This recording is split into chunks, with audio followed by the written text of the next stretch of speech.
Assalamualaikum warahmatullahi wabarakatuh. Halo semuanya. Perkenalkan, nama saya Winda Kurnia Fitriani dari kelas A3 Prodi Pendidikan Guru Sekolah Dasar dengan NIM 260231 Institut Keguruan dan Ilmu Pendidikan Siliwangi. Di video saya kali ini, saya akan membahas mengenai sastra anak, yakni mengenai puisi anak. Baik, kita langsung ke penjelasan videonya. Orang bilang puisi diciptakan ketika kita sedang bahagia atau jika ada masalah. Betulkah begitu? Yang jelas, kata para ahli, puisi itu merupakan ekspresi dari pengarangnya.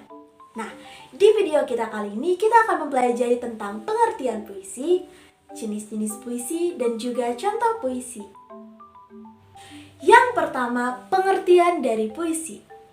Secara etimologi, istilah puisi berasal dari bahasa Yunani, poema membuat atau poesis pembuatan. Dan dalam bahasa Inggris disebut poem atau poetry menurut Aminuddin 1995. Nah, sedangkan menurut kamus, istilah sastra puisi adalah ragam sastra yang bahasanya terikat oleh irama, matra, rima, serta penyusunan lirik dan bait. Jadi, dapat disimpulkan bahwa esensi puisi merupakan perwujudan pikiran, perasaan, dan pengalaman intelektual seorang penyair yang bersifat imajinatif yang diungkapkan melalui bahasa yang memikat secara jujur dan sungguh-sungguh dengan didukung oleh kekuatan dua unsurnya, yakni struktur fisik dan juga struktur batinnya. Nah, puisi dalam dunia anak berfungsi sebagai sarana untuk mencurahkan perasaan dan apa yang ada dalam pikiran anak tersebut. Puisi anak menggunakan kata-kata yang mudah dipahami karena bahasa yang digunakan adalah bahasa sehari-hari. Ragam bahasa yang diungkapkan pun dibuat sangat sederhana agar mudah dimengerti baik oleh anak itu sendiri ataupun orang tua atau si pendengar puisinya. Yang kedua, ada jenis puisi untuk anak-anak. Nah, dalam konteks puisi untuk anak-anak, Hak 1987 merekomendasikan adanya 7 tipe bentuk puisi untuk anak-anak, yaitu balada, puisi naratif, liris, limerik, sajak bebas, haiku, dan juga puisi konkret. Yang pertama ada balada. Nah, balada merupakan puisi naratif yang telah diadaptasikan untuk nyanyian atau yang memberikan efek terhadap lagu. Karakteristik balada seringkali menggunakan repetisi, rima, dan ritme yang ditandai serta refrain yang kembali saat balada dinyanyikan. Nah, balada biasanya berkaitan dengan pembuatan heroik dan mencakup kisah pembunuhan, cerita yang tak terbalas, perseteruan, serta tragedi yang didasarkan atas kesesuaiannya dengan kehidupan anak-anak serta bermakna bagi mereka. Yang kedua, ada puisi naratif. Puisi naratif merupakan salah satu bentuk puisi anak-anak yang menceritakan suatu kejadian khusus atau episode cerita yang panjang. Nah, jenisnya dapat berupa lirik, soneta, atau ditulis dalam bentuk sajak bebas, tetapi persyaratannya harus dipenuhi, yakni harus menceritakan kisah atau cerita tertentu yang sebenarnya tidak ada ceritanya. Yang ketiga, ada liris atau lirikal. Puisi jenis ini biasanya bersifat pribadi, deskriptif tanpa diterapkan panjang atau strukturnya, kecuali pada unsur melodinya. Yang keempat, ada limerik. Puisi limerik merupakan sajak 5 baris dengan baris pertama dan keduanya beriraman atau rhyming, baris ketiga dan keempatnya bersifat persetujuan atau agreeing, dan baris kelima biasanya berisi pengakhiran atau ending. Yang kelima, ada haiku. Jenis puisi haiku merupakan salah satu bentuk puisi Jepang kuno yang berkembang sekitar abad ke-13 Masehi.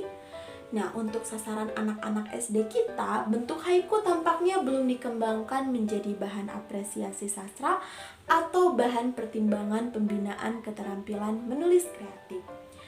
Yang keenam, ada sajak bebas atau free verse dan akrostik. Sajak bebas tidaklah memiliki rima, tetapi untuk bentuk puitiknya bergantung pada ritme. Sehubung dengan hal tersebut, Panuti Sujiman 1986 menyatakan bahwa sajak bebas merupakan sajak tanpa pola mantra, panjang lirik tak terikat pada konvensi struktur, dan pokok isi disusun berdasarkan irama alamiah. Yang terakhir ada cinquain. Jenis puisi lain yang cukup sederhana adalah puisi cinquain. Jenis puisi ini cocok digunakan sebagai bahan pengajaran puisi di sekolah dasar. Seperti halnya puisi jenis haiku, puisi cinquain juga puisi yang didasarkan pada jumlah suku kata yang diajarkan kepada siswa secara prosedural melalui. Yang ketiga, ada contoh puisi anak.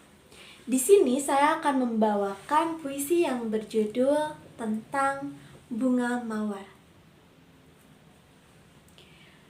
Bunga mawar, oh bunga mawar, mekar kau kini, sangat indah rupamu. Batangmu berduri-duri, saat ku petik kau, oh menusuk tanganku. Tapi aku tak marah, karena kau harum mereka. Bunga mawar, oh bunga mawar, kan ku siram kau setiap hari, kan ku jaga kau sepanjang hari.